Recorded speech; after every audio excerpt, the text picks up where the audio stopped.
হে আল্লাহ, তুমি আমাকে এত টাকা দিয়ে দাও যেন আমার সকল সমস্যা দূর হয়ে যায়। হে আল্লাহ, তুমি আমাকেও এতটা টাকা দিয়ে দিও যেন আমার সকল সমস্যা দূর হয়ে যায়। আরে কে তুমি? আমি আল্লাহর তরফ থেকে পাঠানো একটি ফেরেশতা। তোর এটা চাই তাই না? হ্যাঁ, এটাই চাই আমি। আরে এতগুলো টাকা সে আসলে তার কাছ থেকে আবার চেয়ে নেব।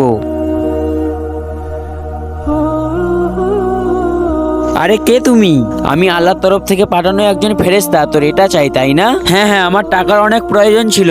হে আল্লাহ, তুমি আমাকে আরো কিছু টাকা দিয়ে দিও যেন আমি আরো একটা বাড়ি তৈরি করতে পারি। হে আল্লাহ, তোমার কাছে লাখ লাখ শুকরিয়া। তুমি আমাকে আর কিছু টাকা দিবে যেন আমি আর একটা বাড়ি তৈরি করতে পারি। আরে আমার টাকাগুলো পাতা কেমন হয়ে গেল? ভাই শোন। জি ভাইজান, তোর টাকাগুলো তো ভালোই আছে, আমার টাকাগুলো কেন পাতা হয়ে গেল? এগুলো আল্লাহর তরফ থেকে পাঠানো উপহার ছিল। তুমি টাকা পেয়েও লোভে আরো টাকা চেয়েছো, যার কারণে তোমার টাকাগুলো পাতা হয়ে গিয়েছে। আল্লাহ বলেছেন আমাদের অল্পতেই খুশি থাকা উচিত।